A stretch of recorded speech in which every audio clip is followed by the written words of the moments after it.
नमस्कार साथियों, आप सभी का इंग्लिश कैंपस पर स्वागत है।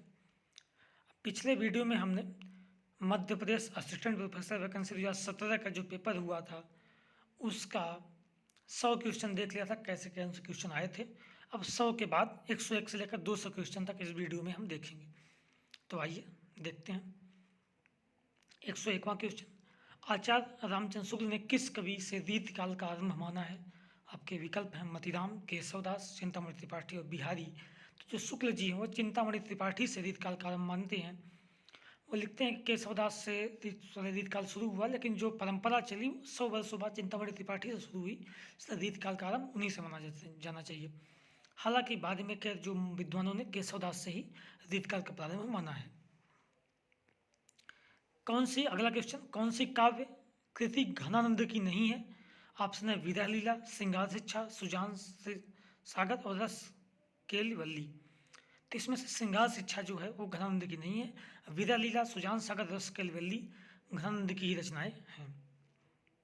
103वां, अणिमा किसकी रचना है? विकल्प है पंथ, बालकृष्ण शर्मा, सूर्यकांत त्रिपाठी निराला और महादेव वर्मा। तो इसमें देखिए अणिमा जो है वो निराला की रचना है। ठीक है, आपका ऑप्शन आपका निराला सही होगा।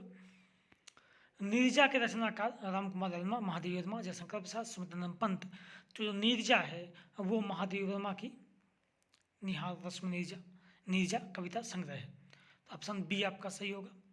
अब देखते हैं कितने छोटे छोटे से प्रश्न पूछे गए थे तब। युग की गंगा किसकी रचना है? केदारनाथ अग्रसेन, केदारनाथ अग्रवाल, केदारनाथ मिश्र प्रभात, रामेश्वर शुक्ल।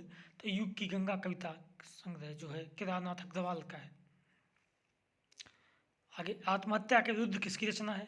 केदारनाथ अग्रवाल, हरिवंश राय बच्चन, रघुवीर सहाय, दुष्यंत कुमार। तो आत्महत्या के विरुद्ध यह रघुवीर सहाय की रचना है। लंबी कविता आत्महत्या के विरुद्ध। अगला, मेरे राम का मुकुट भींग रहा है निबंध संग्रह के लेखक का नाम बताइए। ऑप्शन कुबेरनाथ राय, विद्यानिवास मिश्र, हजारी प्रसाद द्विवेदी, विवेकी राय। तो यह विद्यानिवास मिश्र का ललित निबंध है, मेरे राम का मुकुट भींग रहा है। ये चारों ललित निबंधकार भी हैं, कुबेरनाथ राय भी, विद्यानिवास मिश्र भी, हजारी प्रसाद और विवेकी राय, चारों ललित निबंधकार हैं। इसमें विद्यानिवास मिश्र की रचना है मेरे राम का मुकुट भींग रहा है। आगे, आधे अधूरे नाटक के प्रमुख स्त्री पात्र का नाम क्या है? मालती, जया, सावित्री और अलका। तो देखिए जो आधे अधूरे नाटक है मोहन राकेश का, उसमें सावित्री जो है मुख्य पात्र उसकी है आधे अधूरे नाटक की। ठीक, तो आपका सावित्री सही होगा। अलका जो है जयशंकर प्रसाद के नाटक का पात्र है। आगे देखिए 109वां, अमृता नागर ने अपने किस उपन्यास में दहेज समस्या की ओर संकेत किया है? अमृत और विष, बिखरे तिनके, अग्निगर्भा, नाचो बहुत गोपाल। इसमें से आपका विकल्प होगा सी सही, अग्निगर्भा। इसमें वह दहेज समस्या को लेकर उठाते हैं। नाचो बहुत गोपाल में जो है एक ब्राह्मण लड़की का, स्त्री का दलित परिवार में विवाह करके जाने का जिक्र है। यही बड़ा प्रसिद्ध उपन्यास है इनका। अब आगे देखिए, इनमें से कौन सा हजारी प्रसाद द्विवेदी का उपन्यास नहीं है? चारु चंद्रलेख, सत्याग्रह, बाणभट्ट की आत्मकथा, पुनर्नवा। तो चारु चंद्रलेख, बाणभट्ट की आत्मकथा, पुनर्नवा ये हजारी प्रसाद द्विवेदी के उपन्यास है। सत्याग्रह इनका नहीं है, ऑप्शन बी सही होगा। 111, भारतेंदु के अनुसार हिंदी का पहला मौलिक नाटक कौन सा है? नहुस, परिजात हरण, पद्मावती, विश्वामित्र। तो भारतेंदु हरिश्चंद्र ने नहुस, जो इनके पिता गोपाल चंद्र गिरधरदास का नाटक है, उसे पहला हिंदी का मौलिक नाटक बताए हैं। फिर आचार्य शुक्ल आते हैं जो आनंद रघुनंदन जो महाराजा विश्वनाथ सिंह, उनका नाटक पहला माने हैं। ठीक, 112वां, इनमें से कौन सा नाटक भारतेंदु का नहीं है? सत्य हरिश्चंद्र, मयंक मर्जरी, बहादुर दुर्सा, प्रेम योगिनी। तो इसमें से देखिए सत्य हरिश्चंद्र, बहादुर दुर्सा, प्रेम योगिनी भारतेंदु के नाटक है। मयंक मंजरी उनका नहीं है, विकल्प बी सही होगा। आगे, सद्य पर निर्वृत्त कांता सम्मति योग देश युजे कथन किसका है? वामन, मम्मट, भरत मुनि, हेमचंद। तो ये जो ये कथन है वह मम्मट का है। ठीक है, विकल्प बी सही होगा। उत्पत्तिवाद किस आचार्य का सिद्धांत है? भट्ट नायक, भट्ट लोलक, अभिनव गुप्त, शंकुक। देखिए उत्पत्तिवाद जो है अब वो भट्ट लोलट का है। उत्पत्तिवाद ये रस सिद्धांत के 4 व्याख्याकार हैं। भट्टलोलक, भट्टनायक, अभिनवगुप्त, शंकुक, चारों रस सूत्र की व्याख्या कर रहे हैं भरत मुनि के। शंकुक का जो है अनुमितिवाद है, भट्टनायक का भुक्तिवाद, अभिनवगुप्त का व्यक्तिवाद और उपपत्तिवाद भट्टलोलट का सिद्धांत है। ये ध्यान रखिए, चारों का याद रखिए, बहुत जरूरी है, अक्सर परीक्षाओं में पूछा ही जाता है। भट्टनायक का भुक्तिवाद, भट्टलोलट उत्पत्तिवाद, अभिनवगुप्त अभिव्यक्तिवाद, शंकुक अनुमितिवाद। ठीक, आगे देखते हैं। आचार्य आनंदवर्धन किस संप्रदाय के आचार्य माने जाते हैं? अलंकार, वक्रोक्ति, ध्वनि और चित्त। तो जो आनंदवर्धन है वो ध्वनि संप्रदाय के हैं, ध्वनि संप्रदाय के प्रवर्तक हैं। अलंकार के वामन हैं, वक्रोक्ति के कुंतक हैं और चित्त के क्षेमेंद्र हैं। और आनंदवर्धन ध्वनि संप्रदाय के हैं। और इसके अलावा क्या बचा? रस संप्रदाय, उसके भरत मुनि माने जाते हैं। आगे देखते हैं। आचार्य शंकुक किस मत के प्रवर्तक माने जाते हैं? अभिव्यक्तिवाद, अनुमितिवाद, भुक्तिवाद, उत्पत्तिवाद। अभी हमने बात किया था शंकुक की, तो ये प्रश्न अक्सर पूछा ही जाता, बता ही रहे थे। देखिए, इसमें से आचार्य शंकुक जो है वो अनुमितिवाद के प्रवर्तक है। ठीक, अभिनवगुप्त अभिव्यक्तिवाद के हैं, भुक्तिवाद के भट्टनायक हैं, उत्पत्तिवाद के भट्टलोलट। याद रखिए चारों का।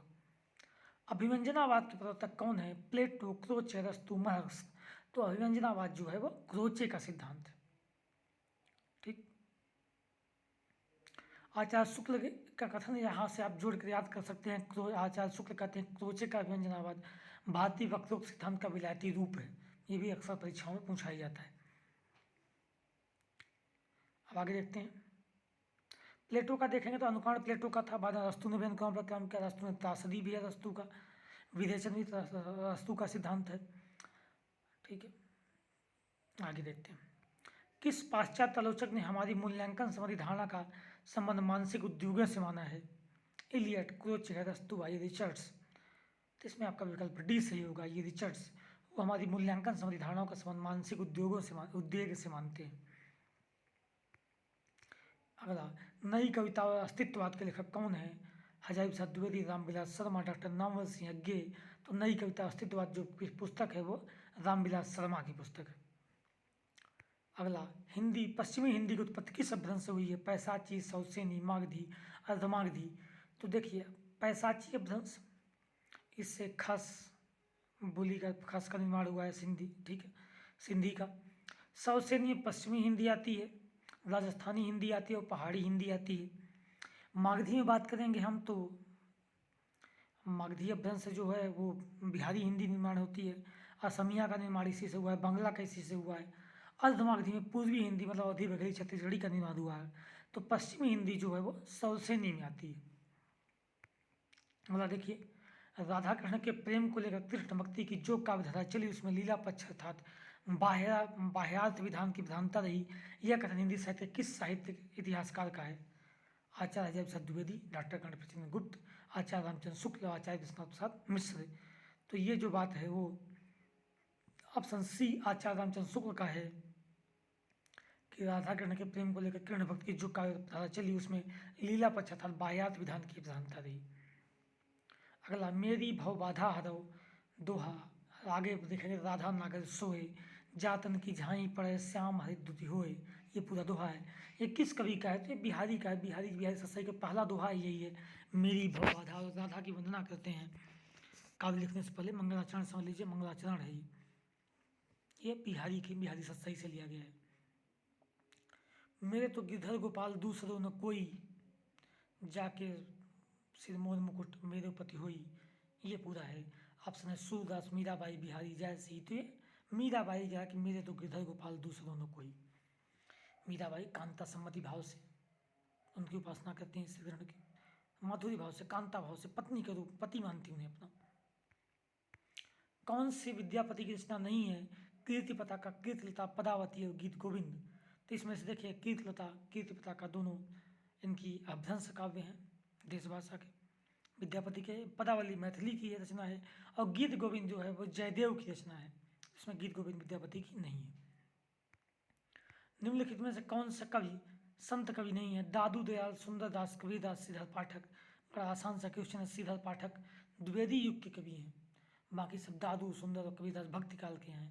तो संत कवि कौन नहीं होगा? सिद्धार्थ पाठक। निम्नलिखित में कवियों में अष्टछाप का कवि कौन नहीं है? रैदास, नंददास, चतुर्भुजदास और कुंभनदास। तो देखिए अष्टछाप की स्थापना कब हुई? 1565 में। किसने की? विट्ठलनाथ ने, वल्लभाचार्य के पुत्र विट्ठलनाथ थे। उसमें कौन कौन थे? 8 कवि थे, 4 वल्लभाचार्य के थे, 4 विट्ठलनाथ के। वल्लभाचार्य कौन थे? कुंभनदास, सूरदास, परमानंदास और कृष्णदास, ये वल्लभाचार्य के थे। फिर 4 किनके थे? विट्ठलनाथ के, चतुर्भुजदास, गोविंद स्वामी, क्षीर स्वामी और नंददास। ठीक, तो इसमें नंददास, चतुर्भुजदास, कुंभनदास आ गए अष्टछाप में। रैदास जो है वो अष्टछाप के नहीं है, वो निर्गुण धारा के कवि हैं। बीसल देवदासों के रचनाकार कौन थे?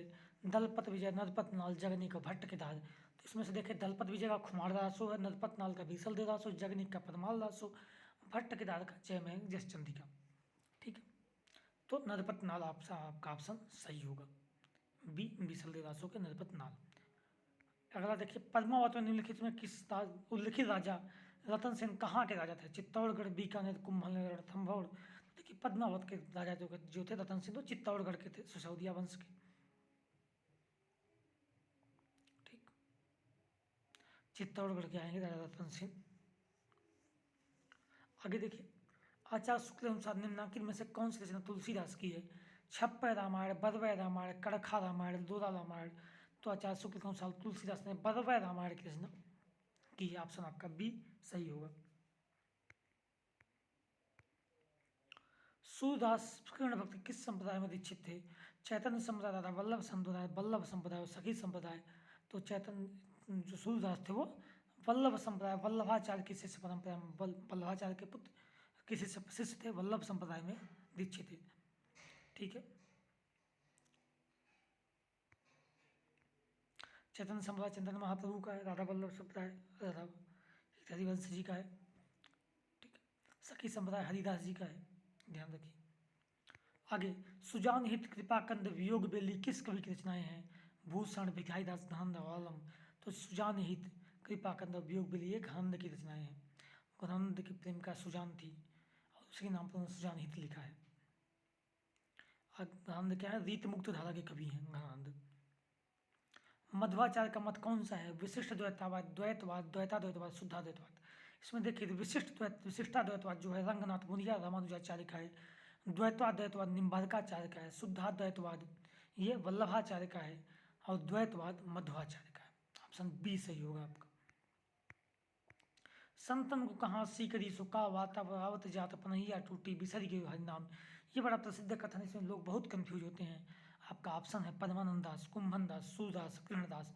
अच्छा, इसमें तुलसीदास नाम नहीं दे रखा है, नहीं तो लोग तुलसीदास का ही मान लेते हैं, जबकि यह है कुंभन दास की पंक्ति है। कुंभन दास अकबर के बुलावे पर गए हुए थे फतेहपुर सीकरी, फिर वापस आकर उन्होंने यही कहा कि संतन को कहाँ सीकरी सो काम, आवत जात पनहिया टूटी बिसरी गई हर नाम। और संतों का सीकरी से क्या काम है? आते जाते पनही टूट गई, जूता भी टूट गया और हरि का नाम भी भूल गया। आगे वो विवाद भी कहते हैं, जिसको देखकर बुखार चढ़ाता है, जिसको देखकर त्योरी चढ़ जाती है, बुखार चढ़ाता है, उसको प्रणाम करना पड़ता है वहाँ जाके। तो ये कुंभन दास की पंक्ति है। अगला, राजा जय सिंह के दरबारी कौन थे? भूषण, बिहारी, मतीराम, सेनापति। तो राजा जय सिंह जयपुर के जो दरबारी थे वह बिहारी थे, उन्हीं के दरबार में रहते थे, वहीं उन्होंने बिहारी सत्सई की रचना की है।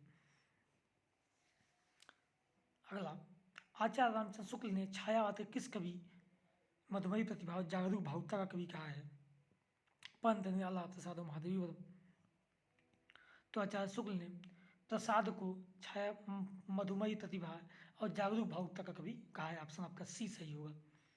चाह नहीं मैं सुरबाला के गहनों में गूंथा जाऊं, नमक पुष्प की जैसा कविता किसकी है? यह आप बचपन से कविता सुने होंगे। चाह नहीं मैं सुरबाला के गहनों में गूंथा जाऊं, चाह नहीं प्रेमी माला के चढ़ी भाग्य पर बैठना, मुझे तोड़ लेना बलमाली, उस पथ पर तुम देना फेंक, मातृभूमि पर शीश चढ़ाने जिस पर जाए वीर ने। यह राष्ट्रीयता से प्रेरित कविता है और यह किसकी है? माखनलाल चतुर्वेदी की कविता है, बड़ी प्रसिद्ध कविता है, इसको याद रखिए। माखनलाल चतुर्वेदी को पहला साहित्य अकादमी का पुरस्कार मिला है, हेमंत रंगड़ी, ये भी ध्यान रखिए। अगला देखते हैं, कवि वचन सुधा और बाला बोधनी के संपादक कौन थे? बालकृष्ण भट्ट, बद्रीनाथ चौधरी, प्रेमगंध, प्रताप नारायण मिश्र, भातेन्द्र हरिश्चंद्र। देखिए, हमने पिछले वीडियो में जब पत्रिकाओं की बात की तो की थी कि बालकृष्ण भट्ट ब्राह्मण, बालकृष्ण भट्ट हिंदी प्रदीप पत्रिका प्रकाशित करते थे 1877 में, यह प्रयाग से प्रकाशित थी। पंडित बद्रीनाथ चौधरी प्रेमघन, ये भी इनकी पत्रिका मिर्जापुर से आनंद कादम्बरी प्रकाशित होती थी। प्रताप नारायण मिश्र ये ब्राह्मण पत्रिका प्रकाशित किए थे कानपुर से। और जो कविचरण सुधा और बाला बोधिनी है वो बहादुर हरिश्चंद्र की पत्रिका है। कविचरण सुधा पहली पत्रिका है, बाला बोधिनी बाद में इन्होंने स्त्रियों के विशेष के लिए प्रकाशित की थी। परिमल किसकी रचना है? राम कुमार वर्मा, शिवमंगल सुमन, निराला, महादेव वर्मा। तो जो परिमल है वो निराला की रचना है, कविता संग्रह है परिमल। केदारनाथ अग्रवाल किस काव्यधारा कवि हैं? छायावाद, प्रयोगवाद, प्रगतिवाद, अधीनतावाद। तो केदारनाथ अग्रवाल ये प्रगतिवादी विचारधारा कवि हैं। ध्यान रखें, नागार्जुन हो गए, केदारनाथ अग्रवाल हो गए, ये प्रगतिवादी विचारधारा कवि हैं। आत्मजयी किसकी कृति है? कुंवर नारायण, रघुवीर सहाय, सरस्वत दास सक्सेना, विजय नारायण शाही। तो आत्मजयी यह कुंवर नारायण की खंड काव्य है, प्रबंध काव्य है, ठीक है। और यह कुंवर नारायण जो है प्रयोगवादी कवि है। कौन सा काव्य संग्रह सुमित्रानंद पंत का नहीं है? पल्लव ग्रंथ गुंजन अनामिका। इसमें पल्लव ग्रंथ ये गुंजन पंत का है, अनामिका जो है वो निराला की रचना है। निम्नलिखित में कौन सा विशुद्ध राष्ट्रीय भाषा कवि नहीं है? सोहनलाल द्विवेदी, माखनलाल चतुर्वेदी, नागार्जुन और दिनकर। इसमें नागार्जुन जो हैं, सोहनलाल द्विवेदी, माखनलाल चतुर्वेदी और दिनकर ये राष्ट्रीय विचारधारा कवि, राष्ट्रवाद के कवि हैं। नागार्जुन जो है प्रगतिवादी विचारधारा कवि हैं। दिवस का और शाम समीप था, गगन था कुछ लोहित उजला, किस कवि की पंक्तियां हैं? हरिऔध, प्रसाद, पंत और गुप्त।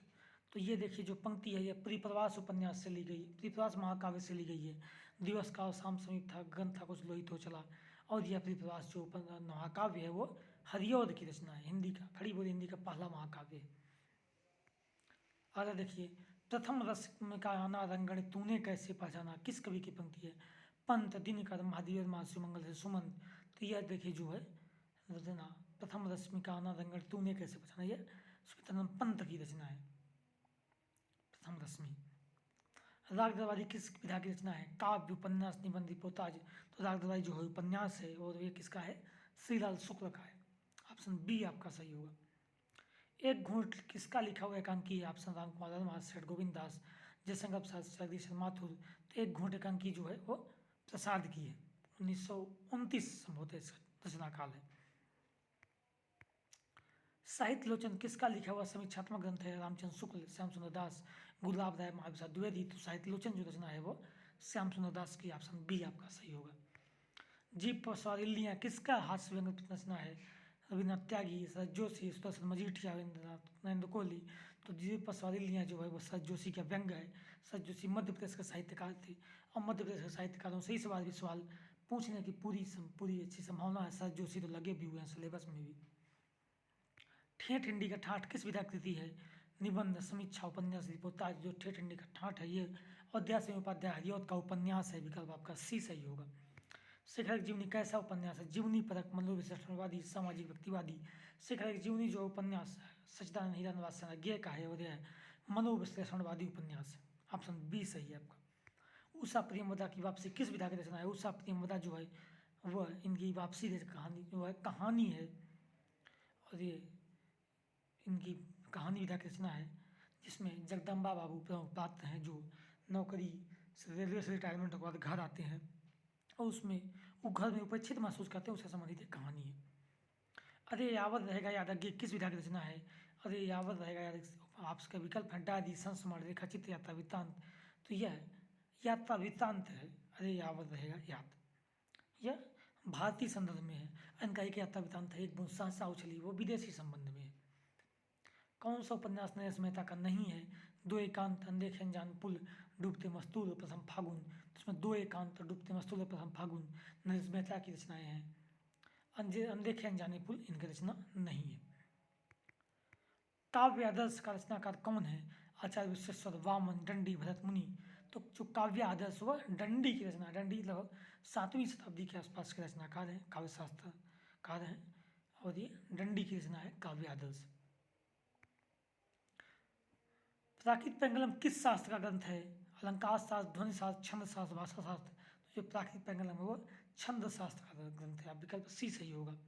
कीर्तिलता की भाषा क्या है? तो हमने ऊपर पहले ही विद्यापति का उल्लेख है तो वहाँ बात की थी कि कीर्तिलता और कीर्तिलता का दोनों अभ्रंश के, अवहट्ट और अभ्रंश, अभ्रंश और अवहट्ट की हैं।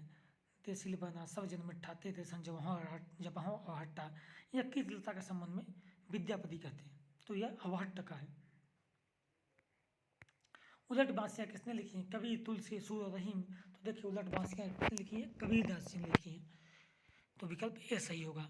ग्वाल कवि किस काल के कवि हैं? आदिकाल, भक्तिकाल, रीतिकाल, आधुनिक जो ग्वाल हैं वो रीतिकाल के कवि हैं, विकल्प आपका सी सही होगा। आलम घनानंद बोधार ठाकुर किस काव्यधारा कवि हैं? रीतिबद्ध, रीत सिद्ध, रीतिमुक्त, रीतिप्रिय।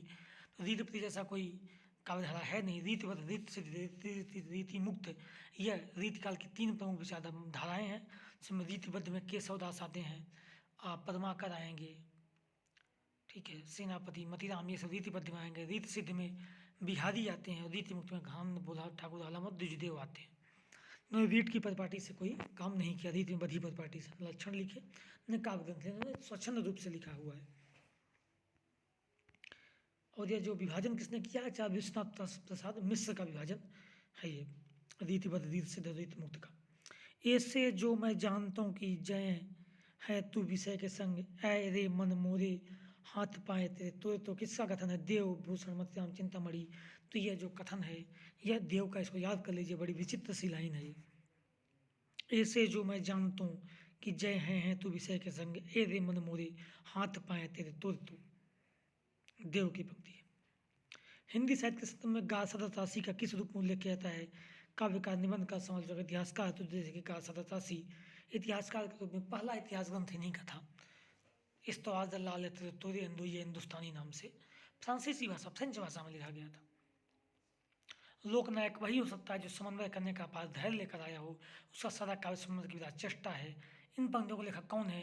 तो ये देखिए जो पंक्तियां हैं ये तुलसीदास के लिए कही गई है, और यह पंक्ति आचार्य हजारी प्रसाद द्विवेदी की है। ऑप्शन बी सही होगा आपका।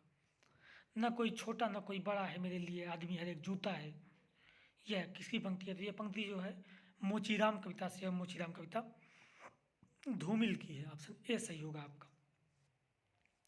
जी हाँ हुजूर मैं गीत बेचता हूँ, पहले तो मुझको कुछ शर्म लगी कुछ दिन, ठीक है, ये ऐसे करके आगे पंक्तियाँ हैं। लोगों ने तो बेच दिया ईमान, मैं बहुत सोच समझ से गीत बेचता हूँ, जी हुजूर मैं गीत बेचता हूँ। और ये गीत फरोश कविता की पंक्ति है, और गीत फरोश कविता जो आपकी भवानी प्रसाद मिश्र की है। तो आपका ऑप्शन आपका सी सही होगा, भवानी प्रसाद मिश्र। बड़ा पेपर है, काफ़ी बड़ा है, तो हम थोड़ा जल्दी जल्दी में करने की कोशिश कर रहे हैं। 165 नंबर देखिए, आदिकाल और भक्तिकाल के बीच एक स्वर्णिम कड़ी किसे कहा गया है? जयदेव, विद्यापति, जायसी और जगनीक। तो आदिकाल और भक्तिकाल के बीच विद्यापति आते हैं। विद्यापति का संभव देखें तो 14वीं शताब्दी के आसपास के कवि हैं विद्यापति, ठीक है, इन्हें दोनों के बीच की कड़ी कहा गया है। साहित्य में नव जागरण का सूर्योदय करने वाले साहित्यकार कौन है? लल्लू लाल, भारतेंदु, बालकर्ण भट्ट, शिव प्रसाद। तो नव जागरण का सूर्योदय भारतेंदु हरिश्चंद्र से माना जाता है, इसलिए इस काल का नाम ही भारतेंदु युग किया गया। और इनसे इन्हीं के साथ ही साहित्य में नवीन तरह का सूत्रपात हुआ, नई नई विधाओं की भावना हुई, तो इन्हें नव जागरण का सूर्योदय करने वाला साहित्यकाल माना जाता है। भाषा पत्रिका कहाँ से प्रकाशित होती है? केंद्रीय हिंदी संस्थान आगरा, केंद्रीय हिंदी निदेशालय नई दिल्ली, नागरिक प्रचारणी सभा वाराणसी और दक्षिण भारत प्रचार सभा मद्रास। तो आपका साफ जो विकल्प आपका बी है, केंद्रीय हिंदी निदेशालय दिल्ली, वहीं से भाषा पत्रिका प्रकाशित होती है। इनमें से कौन सा छायावादी कवि नहीं है? बड़ा आसान सा प्रश्न है, इससे आसान प्रश्न हो ही नहीं सकता। प्रसाद, पंतनाला और गुप्त। तो देखिए इसमें से गुप्त जी हैं वो द्विवेदी युग के कवि हैं, छायावादी कवि नहीं है। कौन सी रचना महादेव वर्मा की नहीं है? निहाद, युगांत, रश्मि, सांदगीत। तो देखिए निहाद, रश्मि, सांदगीत तीनों महादेवी कविताएं हैं। युगांत जो है पंत की कविता है, 1936 में प्रकाशित, जिसके माध्यम से वह छायावाद के अंत की घोषणा करते हैं। सूरज का सातवां घोड़ा किसकी रचना है? जगदीशन माथुर, धर्मवीर भारती, मोहन राकेश, नरेश मेहता। सूरज का सातवां घोड़ा उपन्यास है और धर्मवीर भारती का है। ऑप्शन बी आपका सही होगा। आचार्य रामचंद्र शुक्ल के अनुसार रामचरितमानस की रचना कितने समय में पूरी की? 3 वर्ष 4 महीने, 2 वर्ष 7 माह, 2 वर्ष 4 माह, 2 वर्ष 9 माह। तो जो आचार्य रामचंद्र शुक्ल ने माना कि 2 वर्ष 7 माह में जो है रामचरितमानस की रचना पूरी हुई। विकल्प आपका बी सही होगा, 2 वर्ष 7 माह। निराला किस रचना में प्रबंधात्मकता है? तुलसीदास तो स्मृति कुमुत्ता नए पत्ते, जो तुलसीदास रचना है निराला की वो खंड काव्य है, इसमें प्रबंधात्मकता है। आपका ये सही होगा। निम्न पंक्तियों की गणना किस काव्यधारा में होती है? मेरे प्रीतम को भाता है तम के पर्दे में आना। नई कविता प्रगतिवाद रहस्यवाद प्रयोगवाद। तो ये जो पंक्ति है ये रहस्यवादी कविता है, रहस्यवाद की पंक्ति है। मेरे प्रियतम को भाता है तम के पर्दे में आना, रहस्यात्मक पंक्ति है। ऑप्शन आपका सी सही होगा। अगर अगला क्वेश्चन 174 नंबर, न जाने ढोलक ओस में कौन खींच लेता मेरे दिग मौन, पंत की किस कविता की पंक्ति है? निशा निमंत्रण, मौन निमंत्रण, नौका विहार, ज्योत्सना। तो यह पंक्ति जो है वो मौन निमंत्रण की। ऑप्शन आपका बी सही होगा। नरोत्तम दास की प्रसिद्ध रचना का नाम क्या है? काव्य कल्पद्रुम, सुदामा चरित, हनुमान बाहु बरबर रामायण। तो जो ये विकल्प आपका बी सही होगा, सुदामा चरित। नरोत्तम दास की सुदामा चरित की यह पंक्ति है। प्रेमचंद का कौन सा उपन्यास किसान जीवन से संबंधित नहीं है? गोदान, प्रेमाश्रम, कायाकल्प, कर्मभूमि। तो प्रेमचंद का जो कायाकल्प है वो किसान जीवन से संबंधित नहीं है। गोदान में भी किसान जीवन है, प्रेमाश्रम भी है और कर्मभूमि में किसानी संबंधित ही है। कायाकल्प में पुनर्जन्म की कथा है। ऑप्शन सी सही होगा। निम्नलिखित में कौन प्रेमचंद की काव्य परंपरा का उपन्यासकार कौन है? यशपाल, राहुल संकीर्त्यायन, अज्ञेय और जैनेन्द्र। तो देखिए अज्ञेय और जैनेन्द्र मनोविश्लेषणवादी है। राहुल संकीर्त्यायन जो है वो राहुल संकीर्त्यायन ऐतिहासिक टाइप के उपन्यास लिखते हैं और यशपाल जो है सामाजिक उपन्यासकार और प्रेमचंद की परंपरा माने जाते हैं। अमृतलाल नागर के निम्न उपन्यासों में कौन सा जीवनी आधारित नहीं है? मानस का हंस, एक नमी सारणे, नाचो बहुत गोपाल, सुहाग के नूपुर। तो देखिए इसमें से जो सुहाग के नूपुर है वो जीवनी आधारित नहीं है। मानस का हंस किस पे? तुलसीदास पे। ठीक है, याद रखिएगा, बड़ा प्रसिद्ध उपन्यास है मानस का हंस। इनके खंजन यानी जो सूरदास के जीवन पर आधारित है। आपका बंटी उपन्यास के लेखक कौन है? आपका बंटी, ऑप्शन है ममता कालिया, मन्नू भंडारी, उषा प्रियंवदा, मृणाल पांडे। जो आपका बंटी और मनोविश्लेषणवादी उपन्यास है, एक बालक के बाल विज्ञान पर आधारित उपन्यास है, यह मन्नू भंडारी का है। अगले देखिए 180 नंबर, कौन सा रचनाकार नई कहानी आंदोलन में शामिल नहीं है? कमलेश्वर, राजेंद्र यादव, मार्कंडे, मोहन राकेश। तो नई कहानी आंदोलन में कमलेश्वर, राजेंद्र यादव, मोहन राकेश तीनों शामिल हैं। इन्हीं का नई कहानी आंदोलन है। मार्कंडे 78वीं कहानीकार में आते हैं लेकिन नई कहानी में शामिल, नई कहानी के संकलन प्रमुख त्रयी में शामिल नहीं है। ऑप्शन सी सही होगा। महत्वाकांक्षा का मोती निष्ठुरता के सीपी में पलता है प्रसाद का किस नाटक का कथन है? स्कंदगुप्त, चंद्रगुप्त जा सत्तु और जन्म जगह नाग यज्ञ। जो कथन है वह चंद्रगुप्त का है। महत्वाकांक्षा का मोती निष्ठुरता के सीपी में पलता है, बी सही होगा ऑप्शन। 182, कौन रसवादी आलोचक कहे जाते हैं? रामविलास शर्मा, नगेंद्र, अजय प्रसाद द्विवेदी और नंदलाल वाजपेयी। तो देखिए रसवादी जो है वो नगेंद्र कहे जाते हैं, रसवादी आलोचक। सिद्धांत की पुस्तक भी है। ठीक है, विचार वितर्क वितर्क किसका निबंध संग्रह है? कन्हैयालाल मिश्र, पंडित हजारी प्रसाद द्विवेदी, राजनाथ पांडे, प्रभाकर माचवे। तो जो विचार वितर्क है वो हजारी प्रसाद द्विवेदी का निबंध संग्रह। ऑप्शन बी सही होगा। कौन सा निबंध संग्रह डॉक्टर नगेंद्र का नहीं है? विचार अनुभूति, विचार विश्लेषण, विचार विवेचन, विचार के क्षण। इसमें जो विचार के क्षण वो डॉक्टर नगेंद्र का नहीं है। बाकी तीनों विचार अनुभूति, विचार विश्लेषण, विचार विवेचन नगेंद्र के निबंध हैं। डॉक्टर रामविलास शर्मा किस विचारधारा के आलोचक हैं? स्वच्छंदतावादी, अंतश्चेतनावादी, ऐतिहासिक और मार्क्सवादी। रामविलास शर्मा ऑप्शन डी सही होगा, मार्क्सवादी विचारधारा के आलोचक है। कौन सा उपन्यास पंडित हजारी प्रसाद द्विवेदी का नहीं है? पाण भट्ट का कथा, चारुचंद्र लेख, रामदास कथा, वयम दक्षाम है, वयम दक्षाम संबंध चतुर्सेन शास्त्री जी का रचना है और बाकी तीनों हजारी प्रसाद द्विवेदी के हैं। ऑप्शन डी सही होगा। महाभोज मन्नू भट्टाचार्य कैसा उपन्यास है? ऐतिहासिक, राजनीतिक, धार्मिक और आंचलिक। तो महाभोज जो उपन्यास है ये 1979 के आसपास, 1979 में मन्नू भंडारी ने लिखा था। 1982 में इसी का नाटक रूपांतरण भी उन्होंने ही किया था और यह राजनीतिक उपन्यास है। इसमें राजनीतिक परिस्थितियाँ, चुनाव, हत्या आदि का वर्णन इन्होंने कैसे राजनीति में हथकंडे अपनाए जाते हैं उसका उन्होंने पूरा विवरण दिया हुआ है। रुकोगी नहीं राधिका किस उपन्यास का कौन है? दीप्ति खंडेवाल, राजेश सेठ, मंजुल भगत, उषा प्रियंवदा। तो रुकोगी नहीं राधिका जो उषा प्रियंवदा की रचना है। सिक्का बदल गया किसकी कहानी है? शिवानी किरण, सोबती, ममता कालिया, मृदुला। सिक्का बदल गया कहानी किरण सोबती के, इसमें भारत और पाकिस्तान के विभाजन पर आधारित यह कहानी है। ऐतिहासिक नाटक का में कौन सर्वाधिक प्रसिद्ध है? चतुर्सेन शास्त्री, विनय वर्मा, जयशंकर प्रसाद, भारती हरिश्चंद्र। देखिए इनमें से सभी ने ऐतिहासिक उपन्यास कुछ कुछ लिखे हैं लेकिन जयशंकर प्रसाद जी ऐतिहासिक नाटककारों में सर्वाधिक प्रसिद्ध हैं। तो ऑप्शन सी सही होगा। लहरों के राजहंस किसका नाटक है? विष्णु प्रभाकर, मोहन राकेश, विश्व सानी, लक्ष्मीकांत वर्मा। तो लहरों के राजहंस जो है मोहन राकेश का नाटक है। ऑप्शन आपका बी सही होगा। आषाढ़ का एक दिन इन्हीं का है, आधे अधूरे इन्हीं का है, लालों का राजहंस भी इन्हीं का है, जो बुद्ध के भाई पर आधारित है। ठीक है,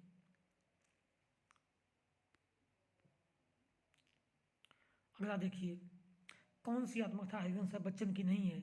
नीड़ का निर्माण फिर, साचर है समय, बसेरे से दूर, दस्तुआ से सोपान तक। देखिए हरिवंश की जो आत्मकथा है वो 4 भागों में है। क्या भूलूं क्या याद करूं, नीड़ का निर्माण फिर, बसेरे से दूर और दस्तुआ से सोपान तक। तो इसमें साचर और समय जो है उनका नहीं है, यह रामदास मिश्र का संभवत है, साचर और समय होना चाहिए। ऑप्शन बी हुआ आपका। भक्तमाल का रचयिता है सुंदरदास, सगरदास, नाभादास, कृष्णदास। तो भक्तमाल जो है वो नाभादास का है। ऑप्शन आपका सी सही होगा। नाभादास के गुरु देखे तो अग्रदास नाभादास के गुरु थे। अगर देखिए 194, काव्य के को लोक जीवन की रचना किसने कहा है? प्लेटो, अरस्तु, मैथ्यू आर्नल्ड, वर्ड्सवर्थ। तो इसमें मैथ्यू आर्नल्ड ने काव्य को जीवन की आलोचना कहा है। ऑप्शन सी सही होगा। बड़ा बहुत ही महत्वपूर्ण कोटेशन है, महत्वपूर्ण कथन, इसको ध्यान रखिए। कला कला के लिए सिद्धांत प्रतिपादक कौन है? कॉलरिज, कोचे, लॉन्जिनस, वर्ड्सवर्थ। कला कला के लिए क्रोचे का कथन है, क्रोचे के सिद्धांत के प्रतिपादक है व्यंजनावाद। ठीक है, वैसे आपका ऑप्शन बी सही होगा। किसके अनुसार काव्य का प्रमुख प्रयोजन आनंद प्रदान करना है? अरस्तु, वर्ड्सवर्थ, इलियट और रिचर्ड्स। तो देखिए इसमें से इलियट है, उनके अनुसार काव्य का प्रयोजन आनंद प्रदान करना है। ऑप्शन सी सही होगा। किस आचार्य ने वर्ण सौंदर्य को सभी अलंकारों से बढ़कर माना? भामह, दंडी, रुद्र और अनुवादन। तो इसमें से भामह है, उन्होंने वर्ण सौंदर्य को सभी अलंकारों से बढ़कर माना। ऑप्शन ए सही होगा आपका, भामह। 198 देखते हैं, सूरदास ने अपनी किस कृति के अंत में के पद में अपनी वंश परंपरा का परिचय दिया है? सूरसागर, सूरसागर वाली साहित्य लहरी इनमें से कोई नहीं। तो सूरदास ने साहित्य लहरी किया के अंतिम पद में अपनी वंश परंपरा का परिचय दिया है और खुद को यह चंद्रवरदायी भट्ट की कवि की वंश परंपरा में बताते हैं। ऑप्शन सी सही होगा। सरस्वती कंठाभरण किस रचनाकार का ग्रंथ है? भोज, भामह, वामन और पतंजलि। तो ये जो है भोज की रचना है सरस्वती कंठाभरण। ऑप्शन ए सही होगा। 200वां नंबर, आखिरी क्वेश्चन देखते हैं हम। राम कथा सुंदर करतारी, संशय विहग रावण हारी की इस पंक्ति में कौन सा छंद है? दोहा, सोठा, चौपाई, रोला। तो इसमें चौपाई छंद है। कहिए तो गिनती कर लेते हैं इसमें से हम मात्राओं की। राम कथा में 2, 1, 3, 1, 4, 2, 6 हो गया। फिर सुंदर में देखेंगे तो 1, 2, 1, 3, 1, 4, 3, 1, 4 हो गया, 6, 4, 10। फिर 1, 2 और ता में 2 और री में 2, 16 हो गए। तो इसमें चौपाई छंद आ जाएगा। ठीक है, तो ये थे असिस्टेंट प्रोफेसर वैकेंसी 2017, जिसके पहले मध्य प्रदेश लोक सेवा आयोग द्वारा आयोजित की गई थी। उसके 200 प्रश्न, 100 प्रश्न हमने पहले वीडियो में किया था और 100 प्रश्न इस वीडियो में देख लिया। यह पेपर काफ़ी सरल आया था, इतना सरल आने की उम्मीद नहीं है, फिर कुछ मददगार पेपर पैटर्न समझने में होगा। हमें उम्मीद है कि इस बार भी छोटे छोटे जो फैक्ट हैं वो एमपी असिस्टेंट प्रोफेसर की परीक्षा में अवश्य पूछने जाएंगे। तो आप लोग फैक्ट जरूर ध्यान रखिए। और एक बात ये भी है कि जो रचनाएँ पूछी गई हैं इसमें एक भी ऐसी रचना नहीं है जो बहुत कि मतलब बहुत प्रसिद्ध रचना ना हो, छुटी हुई रचना हो, विस्मृत रचना हो, ऐसी नहीं है। सारी रचनाएँ प्रसिद्ध रचनाएँ, प्रसिद्ध लेखकों को ही पूछी गई हैं। एमपी के लेखकों पर विशेष ध्यान दिया गया है या तो बड़े साहित्यकारों पर ध्यान दिया गया है, तो वो आपको इस बार भी ध्यान देना है। ठीक है, अगर आप अंत तक बने रहें तो आपने देखा होगा पूरे प्रश्न।